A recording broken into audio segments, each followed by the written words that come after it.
Jorge Ramos, periodista de Univisión, me parece, prácticamente quería que el presidente asumiera sus palabras, pensando o diciendo él que en seguridad estamos peor que antes, porque han aumentado, digamos, los feminicidios y el número de personas que han sido asesinadas. Entonces dijo, pues no ha cambiado nada, estamos igual, y dio una cifra donde de acuerdo a los datos que él tiene, pues aumentaron más los asesinatos que en el periodo neoliberal. Entonces el presidente dijo, a ver, vamos a ver una tabla y vamos a ver casi que uno a uno y explicarle, entiendo yo, como se dice vulgarmente, con palitos y bolitas, cómo está el tema de la seguridad, que el presidente lo dijo hace unos días en su informe, pero este periodista parece que no se informa, o este informador. Entonces, primero, en robo de autos, comparativamente del periodo neoliberal al actual, se ha reducido en un 40%. Fíjense nada más, casi a la mitad de lo que no pudieron resolver los gobiernos neoliberales, que nada más se enriquecieron con el presupuesto del país y permitieron el saqueo de nuestra patria. 40% se ha reducido el robo de autos con el gobierno actual que encabeza el presidente Andrés Manuel López Obrador. Este es un robo que no permite cifras negras, se tiene que denunciar, ya sea para obtener el seguro o para que no se vaya a hacer mal uso del automóvil, se tiene que denunciar necesariamente. Entonces es una cantidad muy grande, se ha reducido en 40%.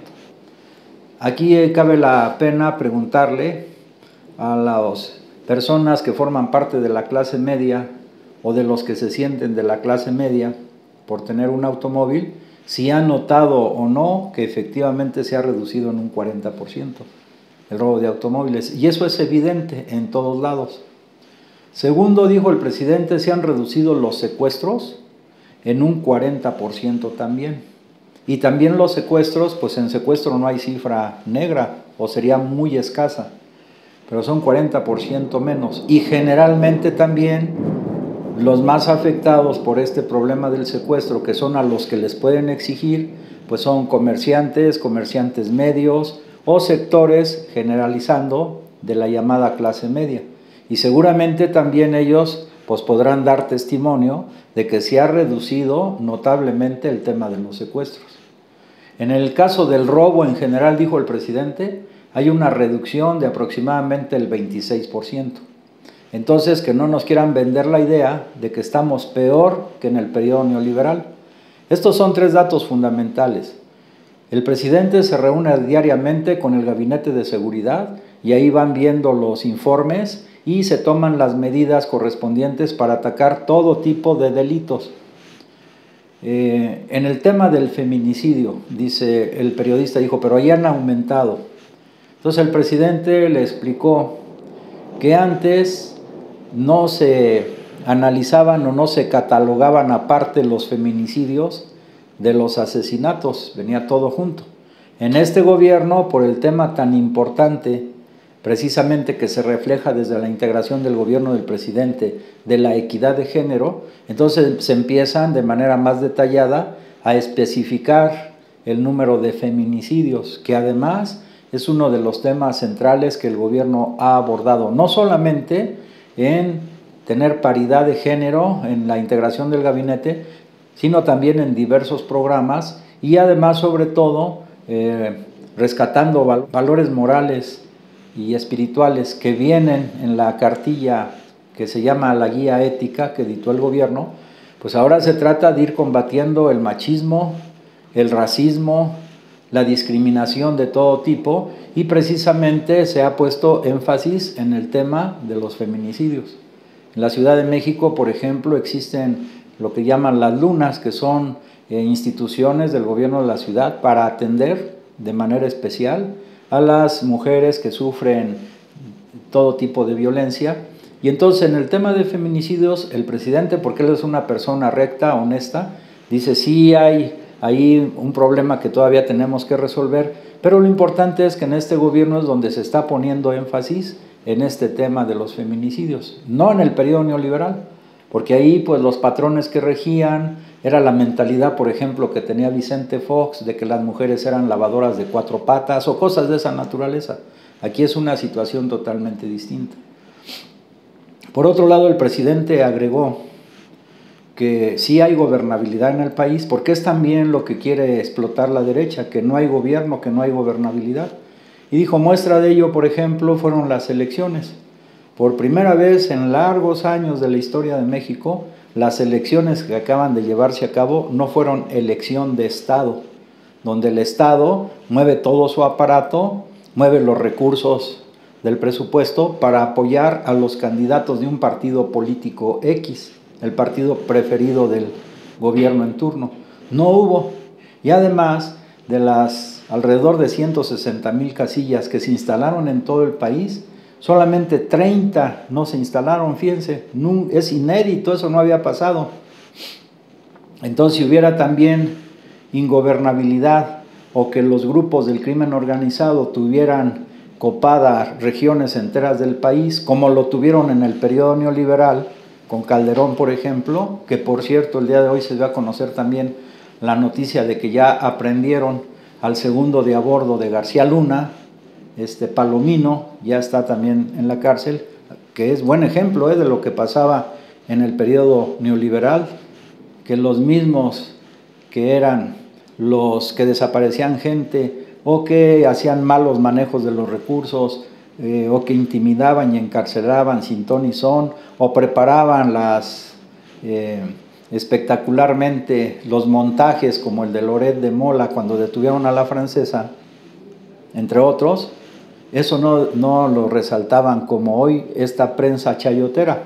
Pero independientemente de eso, el tema es que en este gobierno que encabeza el presidente de la República no es como en el periodo neoliberal de presidentes que abiertamente eran cómplices o formaron incluso, como se llegó a decir en el periodo de Calderón, el narcoestado, que estaban asociados con estos grupos o que crearon su cártel mismo o su subcártel, etcétera, sino hoy, como también dijo el presidente, aquí no ha habido la formación de nuevos cárteles, son los que se heredaron de todo el periodo neoliberal.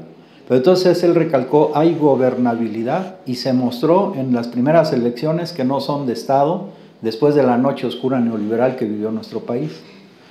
Ahora este periodista luego quiso también, con una afirmación así muy a su estilo, categórica desde el punto de vista de ellos, le dice al presidente, bueno, usted asume la responsabilidad por el mal manejo de la pandemia en México, ya que México lleva el 4º lugar en muertes de todo el planeta.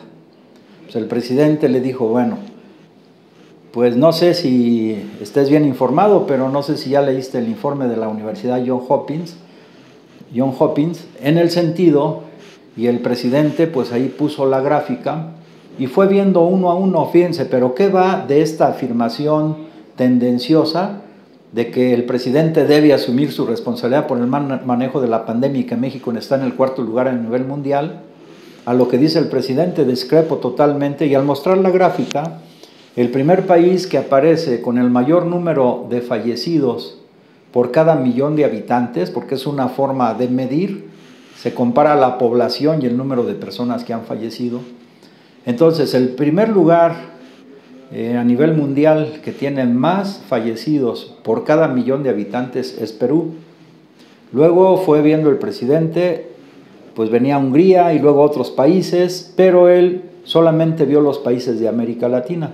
Entonces, primero estaba Perú, en segundo lugar Brasil, por el número de fallecidos por cada millón de habitantes. Luego estaba Colombia, luego estaba Argentina en el 4º lugar, Paraguay en el 5º lugar y México en el 6º lugar, pero de los países de América Latina, muy distinto a la afirmación que hace este periodista de que México estaba en el 4º lugar a nivel mundial.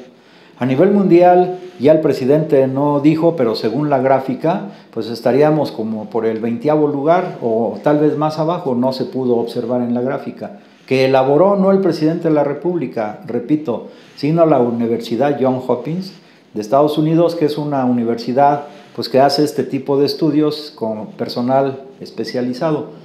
Entonces, pero digamos como la prensa chayotera, los grupos de la derecha, su ideología, ha dicho el presidente, es la hipocresía, pues entonces, si alguien no está informado, lo pueden sorprender, digamos, con esa posición casi de sabiondos que asumen y con esa seguridad con la que plantean las fake news. Por eso es muy importante informarnos siempre.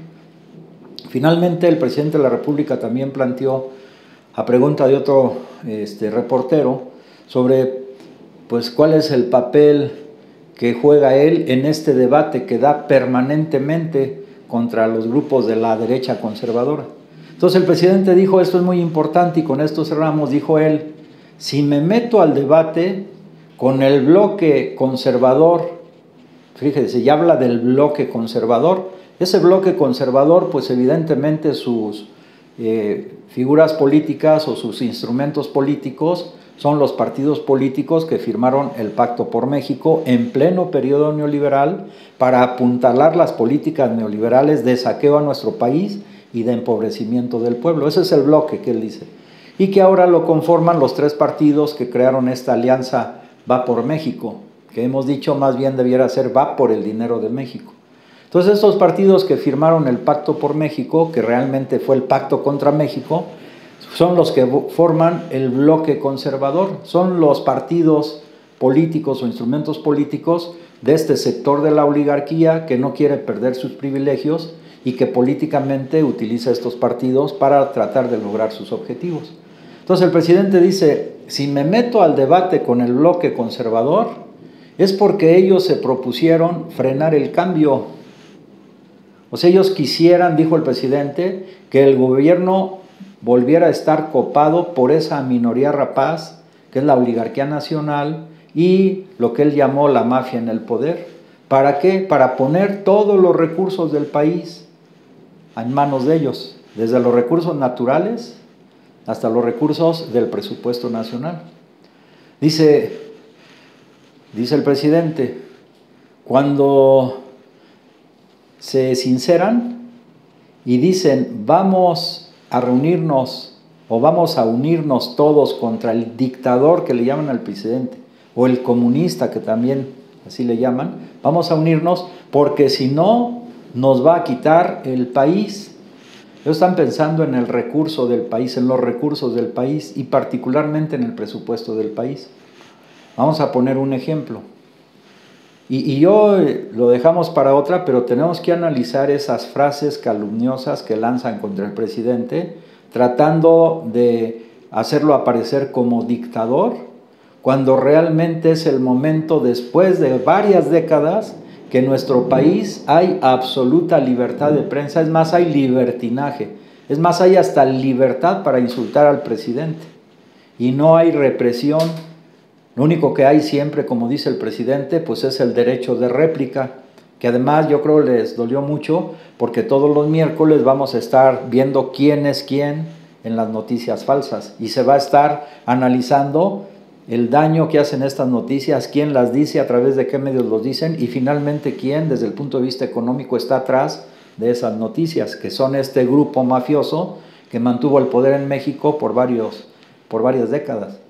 Entonces, el presidente, cuando habla de que ellos querían tener la mayoría en la Cámara de Diputados para manejar el presupuesto, se refiere a lo siguiente. Supongamos que estuviera un gobierno neoliberal gobernando en México durante el periodo de la pandemia, ¿qué hubieran hecho ellos? Lo primero es pedir nuevos créditos al Banco Mundial y negociar con el Fondo Monetario Internacional o con el Banco Interamericano de Desarrollo, como lo hicieron 80 países en el mundo, pero entonces aumentar la deuda externa. Eso hubieran hecho. Segundo, para pagar los intereses de esa deuda, que además iría en aumento porque sería más grande con ellos, pues entonces se tendría que destinar una tajada más grande del presupuesto para pagarla o pagar solamente sus intereses.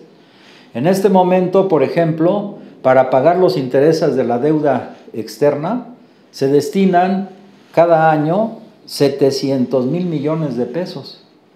si esta deuda se incrementa como hubieran hecho ellos, pues a lo mejor ya no serían 700,000 millones anuales del presupuesto para pagar los intereses de la deuda. Tal vez sería ya 1 billón de pesos, o sea, 1 millón de millones. Pero esa es, ¿cómo lo compensarían? Pues quitando presupuesto para los programas sociales, porque para ellos los pobres, seguramente para los más radicales de ellos, ni debieran existir, porque nada más están consumiendo el oxígeno de los demás, como lo han expresado algunas de estas gentes totalmente racistas y discriminatorias. Entonces el tema es ese, que por otro lado se destinaban varios miles de millones de pesos del presupuesto para mantener a la prensa chayotera. Entonces, ¿qué dirían si llegan a la Cámara? Ah, pues ya menos presupuesto de educación. ¿Para qué damos en educación? Los que quieran educarse que paguen, porque esa es su mentalidad, y mejor, nuevamente, dinero para los chayoteros.